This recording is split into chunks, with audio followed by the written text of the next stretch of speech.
ಅಣೆಕಟ್ಟು ವಿಷಯದ ಬಗ್ಗೆ ಸರ್ವಪಕ್ಷ ಸಭೆ ಕರೆಯೋ ಅಗತ್ಯ ಇಲ್ಲ ಅಂತ ತಮಿಳುನಾಡು ಮುಖ್ಯಮಂತ್ರಿ ವಿಜಯ್ ಹೇಳಿದ್ದಾರೆ. ತಮ್ಮ ಸರ್ಕಾರ ಈಗಾಗಲೇ ಪ್ರಧಾನಿ ನರೇಂದ್ರ ಮೋದಿ ಅವರಿಗೆ ತನ್ನ ನಿಲುವನ್ನು ತಿಳಿಸಿದ್ದು, ಕಾವೇರಿ ನದಿ ನೀರಿನ ಮೇಲಿನ ರಾಜ್ಯದ ಹಕ್ಕುಗಳಲ್ಲಿ ರಾಜಿ ಮಾಡಿಕೊಳ್ಳುವುದಿಲ್ಲ ಅಂತ ಹೇಳಿದ್ದಾರೆ. ಹಾಗೆ ತಮಿಳುನಾಡು ವಿಧಾನಸಭೆಯಲ್ಲಿ ಮಾತನಾಡಿದ ವಿಜಯ್, ರಾಜಕೀಯ ಪಕ್ಷಗಳು ಈ ವಿಷಯವನ್ನ ರಾಜಕೀಯಗೊಳಿಸಬಾರದು ಅಂತ ಒತ್ತಾಯಿಸಿದ್ರು. ಸರ್ವಪಕ್ಷ ಸಭೆ ಕರೆಯೋ ಅಗತ್ಯ ಇಲ್ಲ. ದಯವಿಟ್ಟು ಮೇಕೆದಾಟು ಅಣೆಕಟ್ಟು ವಿಷಯದಲ್ಲಿ ರಾಜಕೀಯ ಮಾಡಬೇಡಿ. ನಮ್ಮ ನಿಲುವು ಏನೇ ಇರಲಿ, ನಾವದನ್ನ ನರೇಂದ್ರ ಮೋದಿ ಅವರಿಗೆ ಬರೆದ ಪತ್ರದ ಮೂಲಕ ವ್ಯಕ್ತಪಡಿಸಿದ್ದೀವಿ. ನದಿ ನೀರಿನ ಸಮಸ್ಯೆ ಅಥವಾ ಮೇಕೆದಾಟು ಅಣೆಕಟ್ಟು ಸಮಸ್ಯೆಗೆ ಸಂಬಂಧಪಟ್ಟ ಹಾಗೆ ನಮ್ಮ ಸರ್ಕಾರ ತನ್ನ ಹಕ್ಕುಗಳಲ್ಲಿ ರಾಜಿ ಮಾಡಿಕೊಳ್ಳುವುದಿಲ್ಲ ಅಂತ ಹೇಳಿದ್ದಾರೆ. ದೀರ್ಘಕಾಲದಿಂದಲೂ ಇರೋ ಅಂತಾರಾಜ್ಯ ನದಿ ವಿವಾದದ ಬಗ್ಗೆ ಅಗ್ಗದ ರಾಜಕೀಯದಲ್ಲಿ ತೊಡಗಿಸಿಕೊಳ್ಳುವುದಕ್ಕೆ ನಾನು ಬಯಸೋದಿಲ್ಲ ಅಂತ ಹೇಳಿದರು.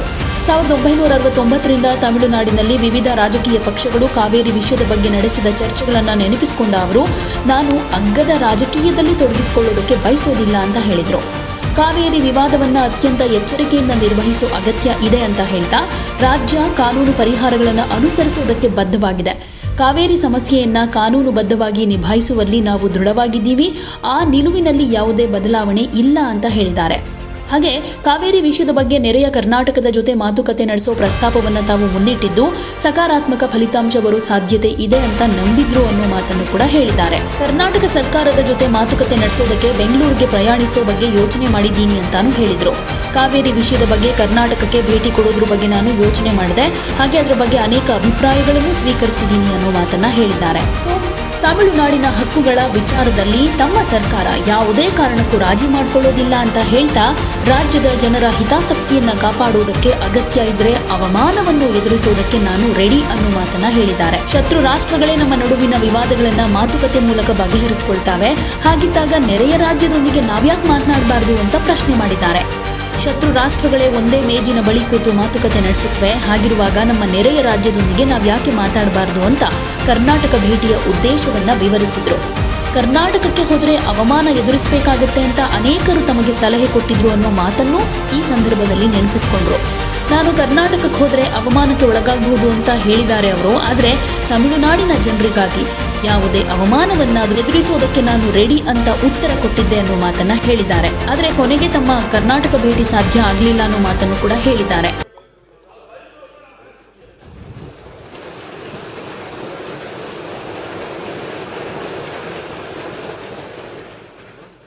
மாண்புமிகு பேரவைத் தலைவர் அவர்களே,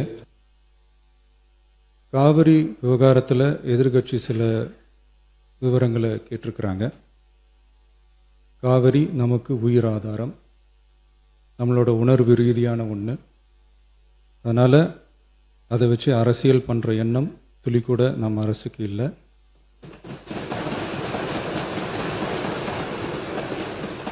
அதுக்கான அவசியமும் இல்லை.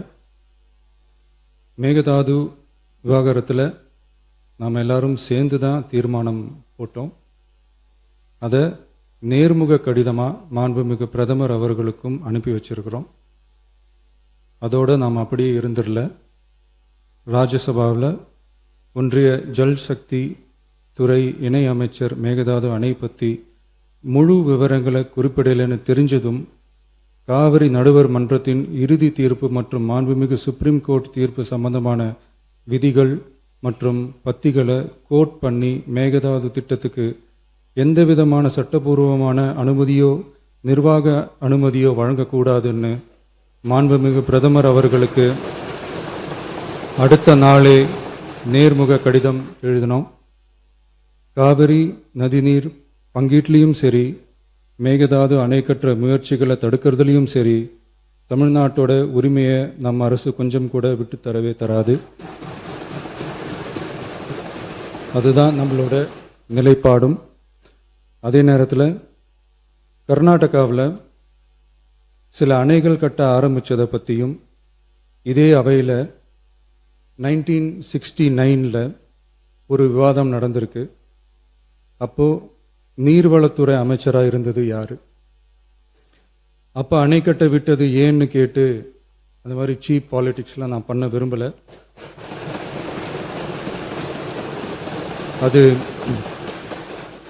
அது நம்ம நோக்கமும் இல்லை.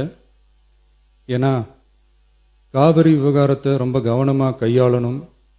எந்த கட்சி ஆளுகிறது, எந்த கட்சிக்கு பெருமை, யாருக்கு பெருமைன்னெலாம் பார்க்கக்கூடாது, இது தமிழக மக்களுடைய பிரச்சனை அப்படின்னு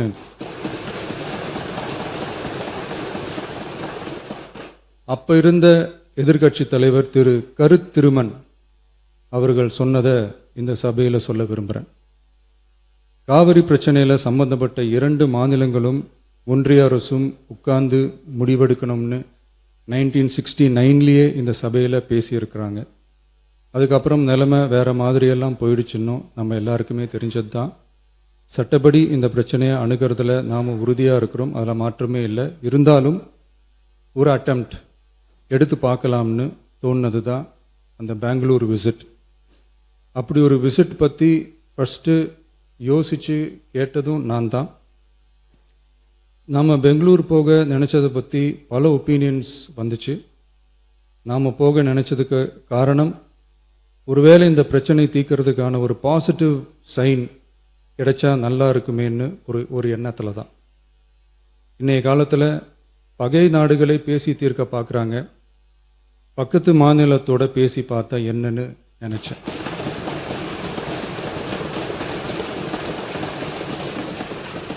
அதனால தான் அப்படி ஒரு அட்டெம்ப்ட் எடுக்க நான் ட்ரை பண்ணோம். ஒருவேளை அந்த அட்டெம்ப்டில் ஒரு அவமானம் நேர்ந்தால் என்ன செய்யன்னு சில பேர் கேட்டாங்க.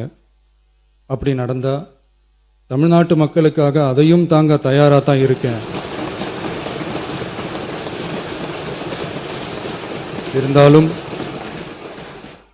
இருந்தாலும் நம்ம மேலே அன்பு காட்டின அத்தனை பேருக்கும் என்னோட நன்றிகள்.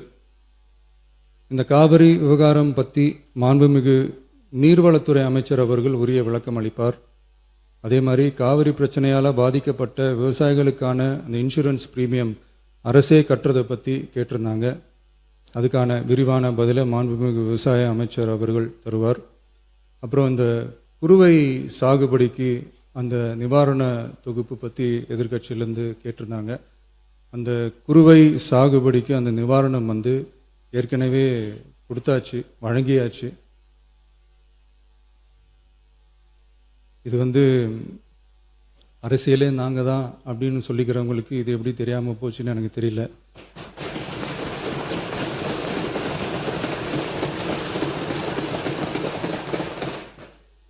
முன்ன பின்ன பேப்பர் படிச்சிருந்தா நாட்டில் என்ன நடக்குதுன்னு தெரிஞ்சிருக்கும்.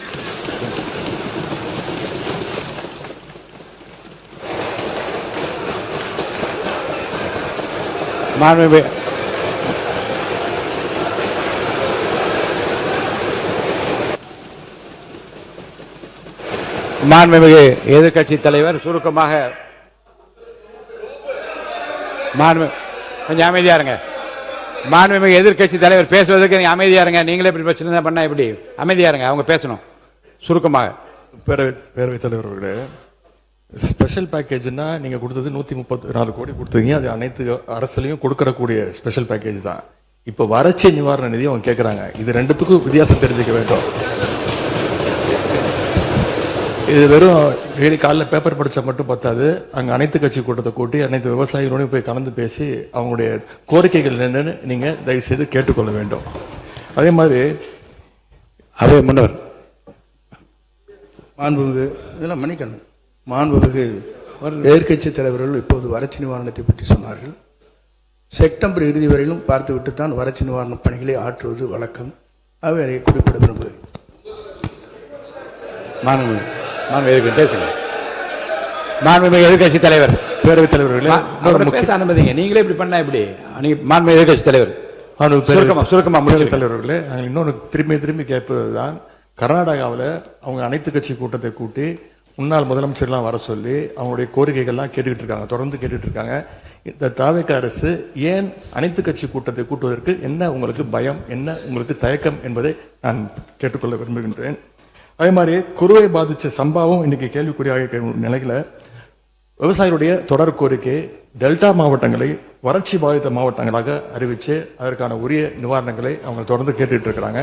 எனவே அதையும் இந்த அரசு செய்ய வேண்டும் என்று கேட்டுக்கொள்கின்றேன். நன்றி.